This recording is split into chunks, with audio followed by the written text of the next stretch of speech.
Dear students, today we discuss about alkenes and their different methods for their preparation. तो alkenes बेटे क्या है? They are unsaturated hydrocarbons. Alkenes बेटे क्या है? Unsaturated hydrocarbons. यानी कि ऐसे हाइड्रोकार्बन्स जिनमें कार्बन एटम्स के दरमियान कम से कम एक या एक से ज्यादा क्या हो, डबल कोवलेंट बॉन्ड। बात की समझ लगी? आप उन्हें क्या बोलते हैं? Unsaturated hydrocarbons. ठीक है। इस डबल बॉन्ड में बेटा जी एक होता है और ऊपर वाला बॉन्ड क्या होता है?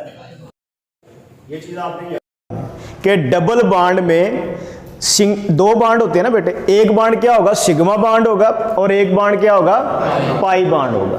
क्लियर हो गया? अब अल्कीन्स जो हैं इनको हम कैटेगराइज कर सकते हैं नंबर ऑफ डबल बॉन्ड्स की बेस पे।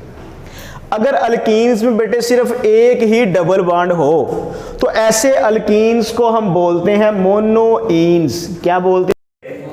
मोनोइन्स। यानी कि इनमें सिर्फ एक ही क्या होता है? डबल बॉन्ड होता है। क्लियर हो गया? लेकिन अल्कीन्स के अंदर बेटा जी दो डबल बॉन्ड आ जाएं तो आप इन्हें क्या बोलेंगे? डाइकीन्स। क्लियर है? ऐसे अल्कीन्स जिनमें दो डबल बॉन्ड हो उन्हें आप क्या बोलते हैं? डाइकीन्स। और बेटे अगर दो से ज्यादा हो तो फिर पॉलीइन्स भी बोलते हैं। तो हमारा जो तज़किरा होगा, हमारी जो डिस्कशन होगी वो मोनोइन्स या डाइकीन्स की होगी। बात भी समझ लगी बेटे? अल्कीन्स का जर्नल फार्मूला, जिस फार्मूले से आप क्या कर सकते हैं? अल्कीन्स का मॉलिक्यूलर फार्मूला फाइंड कर, वो बेटे क्या होता है? CnH2n। ठीक हो गया? N रिप्रेजेंट करता है number of carbon atoms. For example आपसे कहा जाता है कि बताएं कि 4 कार्बन वाले अल्कीन का मॉलिक्यूलर फार्मूला क्या है। तो जहां पे n है बेटे वहां पे आप क्या पुट करें? 4। तो फार्मूला आप क्या बन जाएगा? C4 और H क्या हो जाएगा बेटे? 8। क्लियर हो गया?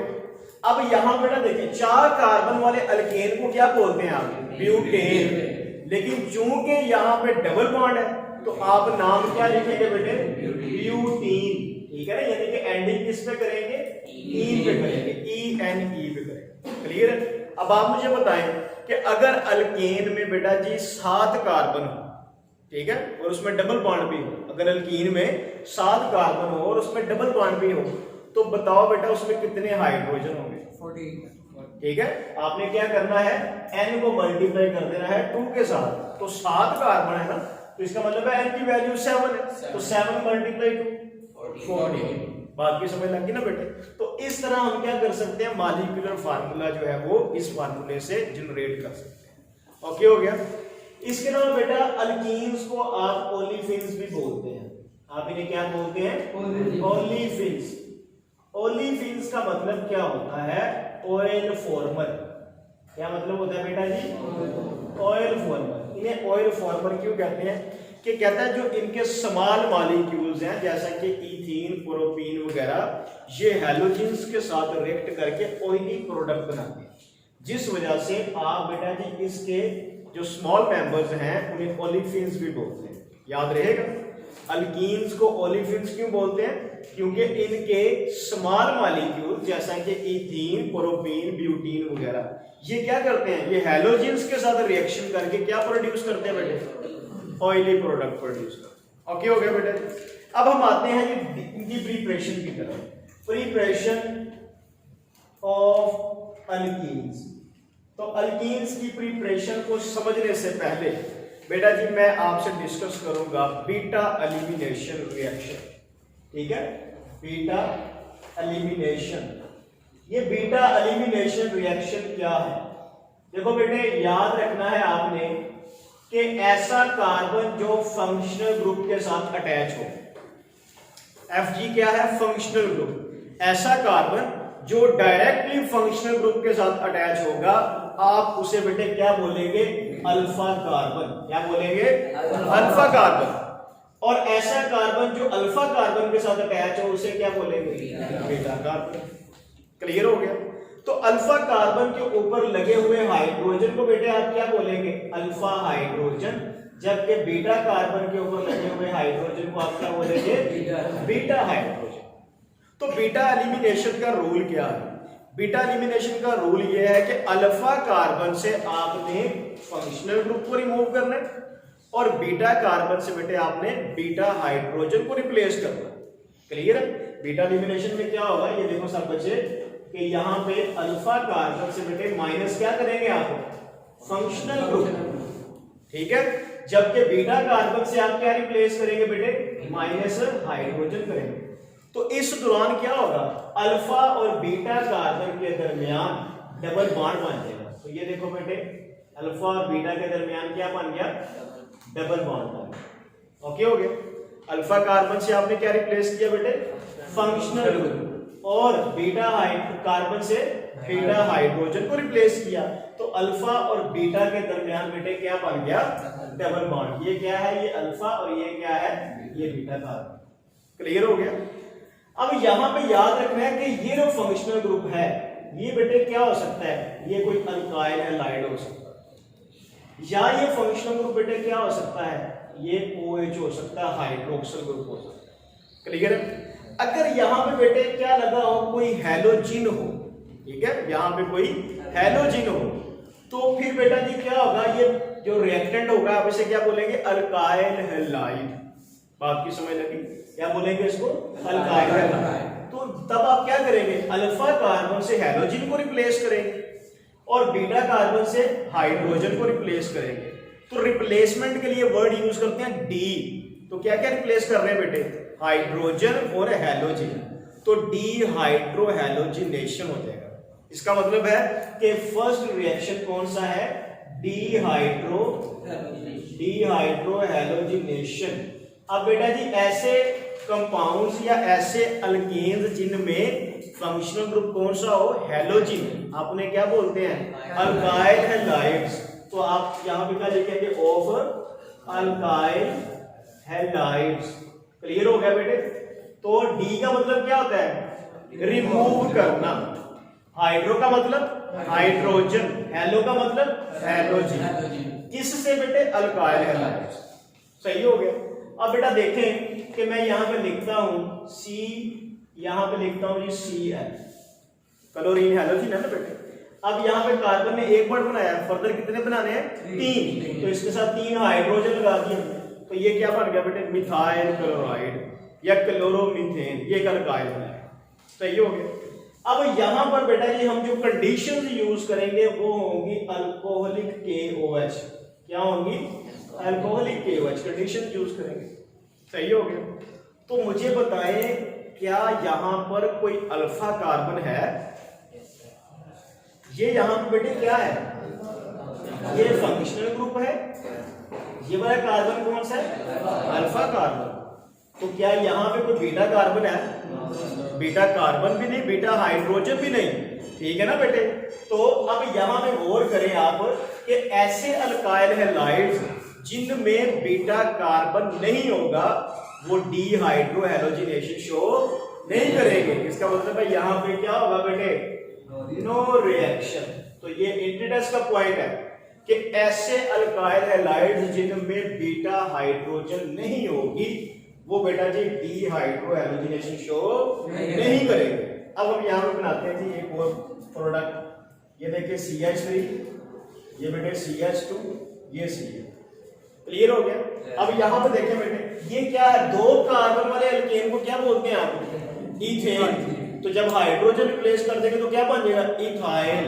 और साथ ये क्या है? क्लोराइड। तो इसका नाम क्या होगा? Ethyl chloride. इथाइल क्लोराइड में ये वाला कार्बन कौन सा है? अल्फा। कैसे पता चला? फंक्शनल ग्रुप अटैच है। ये वाला कार्बन कौन सा है? बीटा। मुझे बताओ बेटा इस इथाइल क्लोराइड में कितने अल्फा हाइड्रोजन है? 2। और कितने बीटा हाइड्रोजन है? 3। बात की समझ आती है ना बेटे? तो अब रूल क्या है? अल्फा कार्बन से क्या रिप्लेस करना है?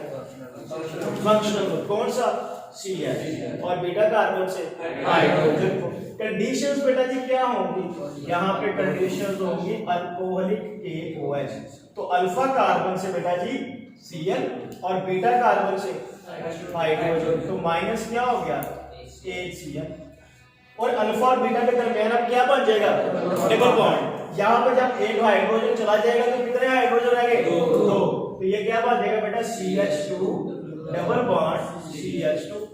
बात की समझ लगी ना बेटे। तो ये याद आपने रखना है कि एक तो पहली कंडीशन ये है डीहाइड्रो हैलोजिनेशन की कि जो आपके पास अल्काइल हैलाइड है उसमें बेटे क्या होना चाहिए अल्फा कार्बन के साथ फंक्शनल ग्रुप कौन सा हैलोजिन, और बेटा जी बीटा कार्बन के ऊपर बीटा हाइड्रोजन होना चाहिए। सही है ना बेटे। सेकंड क्या है कि ये कंडीशन कौन सी है अल्कोहलिक केओएच। कौन सी कंडीशन है अल्कोहलिक केओएच। ये बहुत इंपॉर्टेंट पॉइंट है ये कंडीशन, ये वाला सॉल्वेंट हमने यूज कर। अगर हम यहाँ पे एक्वस केओएच यूज करेंगे तो फिर रिएक्शन ही बदल जाएगा, फिर सब्स्टिट्यूशन हो जाएगी। ये देखें वो भी हम डिस्कस करते हैं यहाँ पे। तो ये बेटा जी कौन सा रिएक्शन हुआ, ये है जी बीटा एलिमिनेशन। सही हो गया। लेकिन अगर इसी रिएक्शन में आप इसी रिएक्टेंट में ऐड कर दें किसको बेटा जी एक्वस केओएच को, ठीक है, ये अल्कोहलिक केओएच ये एक्वस केओएच, अब क्या होगा यहाँ पे न्यूक्लियोफिलिक सब्स्टिट्यूशन हो जाएगी। मतलब क्या है कि ये वाला OH इस Cl को रिप्लेस कर दे और ये OH यहाँ पे अटैच हो जाएगा, ये Cl पोटेशियम के साथ लग के क्या बन गया KCl, और ये OH यहाँ पे लग के ये क्या चीज बन जाएगी बेटे CH3 CH2OH। यहाँ पे बेटे ये क्या थी हुई, ये न्यूक्लियोफिलिक सब्स्टिट्यूशन हुई। बात की समझ आ गई। ये मैंने दोनों 3 पॉइंट्स आपको बताए हैं, तो इन तीनों के तीनों एंटीटेस्ट के पॉइंट्स। पहला कि ऐसा अल्काइल हैलाइड जिसमें बेटा जी बीटा कार्बन बीटा हाइड्रोजन नहीं है वो बीटा एलिमिनेशन या डीहाइड्रो हैलोजिनेशन रिएक्शन शो नहीं करेगा। दूसरा कि बेटा जी क्या शर्त है कि हमारे पास अल्कोहलिक KOH होना चाहिए और साथ बेटा जी बीटा हाइड्रोजन होनी चाहिए, फिर ही बीटा एलिमिनेशन हो। लेकिन अगर अल्कोहलिक KOH की जगह पर हम यूज कर ले क्या बेटे एक्वस KOH, तो फिर क्या हो जाएगी न्यूक्लियोफिलिक सब्स्टिट्यूशन। फिर ये जो KOH का OH है ये न्यूक्लियोफाइल, ये इस हैलोजन को रिप्लेस कर देगा, खुद इसकी जगह पे लग जाएगा। बात की समझ लगी। तो आपसे बेटे कंडीशन देके भी क्वेश्चन पूछा जा सकता है, तो आपने याद रखना है कि अल्कोहलिक KOH डीहाइड्रो हैलोजिनेशन और एक्वस KOH से क्या होता है बेटा न्यूक्लियोफिलिक सब्स्टिट्यूशन होती है। बात की समझ लगी ना बेटे। अब यहाँ पे बेटा थर्ड कंडीशन कि ऐसा अल्काइल हैलाइड जिसमें 2 तरह के बीटा कार्बन आ जाएं। मिसाल के तौर पे ये देखो बेटे मेरे पास है CH3 CH2, ये आ गया CH, यहाँ पे Cl और ये आ गया CH3। इसका बेटे आईयूपीएक नेम क्या होगा, कार्बन 2 के ऊपर Cl है तो 2 क्लोरो ब्यूटेन, ये इसका आईयूपीएक नेम है। बाकी समझ आ गई बेटे, ये इसका क्या है आईयूपीएक नेम है। अब यहाँ पे बेटा देखें, यहाँ पे अल्फा कार्बन कौन सा है, जहां पे Cl लगा हुआ ये वाला अल्फा कार्बन है। यहाँ पे बीटा कार्बन कौन सा है, एक ये है बीटा कार्बन और एक बेटा ये है बीटा कार्बन। अगर किसी अल्काइल हैलाइड में 2 तरह के बीटा कार्बन आ जाएं तो बेटे आपने हमेशा उस बीटा कार्बन से हाइड्रोजन को रिप्लेस करना है जिसके पास कम हाइड्रोजन होंगे। If alkyl halide contain 2 types of beta carbon, then always replace hydrogen from that carbon containing a less number of hydrogen। आपकी समझ लगी ना बेटे कि अगर किसी अल्काइल हैलाइड में 2 तरह के बीटा कार्बन आ जाएं तो आप उस बीटा कार्बन से हाइड्रोजन को रिप्लेस करेंगे जिसके पास बेटे क्या है कम हाइड्रोजन है। तो मुझे बताओ किससे रिप्लेस करूं, इस CH3 से या CH2 से, CH2 से, ठीक है ना, तो CH2 के पास कम हाइड्रोजन है। तो ये देखो बेटे मुझे बताओ यहाँ पे मैं अल्कोहलिक KOH यूज करूंगा या aqueous, alcoholic KOH, alcoholic KOH बेटा हम यूज करेंगे तो फिर बीटा एलिमिनेशन। बात की समझ लगी। तो अब देखिए बेटे अल्फा कार्बन से Cl और बीटा कार्बन से हाइड्रोजन क्या बन जाएगा HCl, तो ये माइनस यहाँ पे क्या कर दिया आपने HCl कर दिया। अल्फा और बीटा के दरमियान क्या बन जाएगा डबल बॉन्ड। तो ये देखो बेटे ये बन गया CH3 CH double bond CH CH3 जी। इसका नाम बेटे क्या होगा 2 ब्यूटीन, क्या नाम होगा 2 ब्यूटीन। कि 2 chlorobutane react with alcoholic KOH to produce 1 butene 2 butene, ठीक है, बोथ या नन ऑफ दीज, तो आप क्या बताएंगे 2 ब्यूटीन। और अगर पूछा जाए कि जो 2 क्लोरोब्यूटेन है ये अल्कोहलिक KOH से रिएक्शन करके 1 ब्यूटीन भी 2 ब्यूटीन भी बनाता है, बताएं किसकी परसेंटेज ज्यादा होगी। तो आपने बेटे क्या याद रखना है, जो मैंने रूल आपको बताया है कि हमें आपने हाइड्रोजन उस कार्बन से रिप्लेस करना है जिसके पास कम हाइड्रोजन होंगे। बात की समझ लगी, इसकी परसेंटेज ज्यादा होगी। अब मुझे आप बताएं सब बच्चे, क्या ये 2 butene cis trans isomerism show कर सकती है? कर सकती है, ठीक है। मैंने आपको बताया था कि डबल बॉन्ड के अराउंड कम से कम 2 ग्रुप एक जैसे होने चाहिए। तो ये देखें बेटे, इधर भी हाइड्रोजन इधर भी हाइड्रोजन, ठीक है। तो इसका मतलब है कि ये सिस ट्रांस आइसोमरिज्म शो कर सकती है। और अगर बेटे 1 ब्यूटीन यहाँ पे होता है, वो शो कर सकती थी? वो नहीं कर सकती, क्योंकि 1 ब्यूटीन पे जो यहाँ पे कार्बन होता है उसके पास 2 एटम सेम हो जाते हैं, वो सिस ट्रांस आइसोमरिज्म शो नहीं करता, वो लेस स्टेबल है। तो फिर स्टेबल क्या है बेटे? अल्कीन। बात की समझ लगी ना बेटे। ये अभी मैंने आपको पॉइंट बताए हैं 3। नंबर 1, डीहाइड्रो हैलोजिनेशन के लिए हम कौन सा सॉल्वेंट यूज करते हैं? Alcoholic KOH। दूसरा बेटा, ऐसे अल्काइल हैलाइड जिसमें बीटा कार्बन बीटा हाइड्रोजन ना हो, वो बीटा लिमिनेशन रिएक्शन शो नहीं करते। तीसरा बेटा मैंने आपको बताया है, अगर हम यूज करें एक्वस KOH तो फिर बीटा लिमिनेशन फिर क्या होगी? Nucleophilic substitution. और बेटे 4th पॉइंट कौन सा है कि अगर किसी अल्काइल हैलाइड में 2 तरह के बीटा कार्बन आ जाएं तो आप बेटा उस बीटा कार्बन से हाइड्रोजन को रिप्लेस करेंगे जिसके पास कम हाइड्रोजन है। बात की समझ लगी बेटे? तो ये हमारा पहला topic dehydro halogenation of alkyl halide. मैंने इसके सारे पॉइंट आपसे डिस्कस किए हैं, आप खुद से भी ये फार्मूले बना के इसकी प्रैक्टिस कीजिएगा, ठीक है।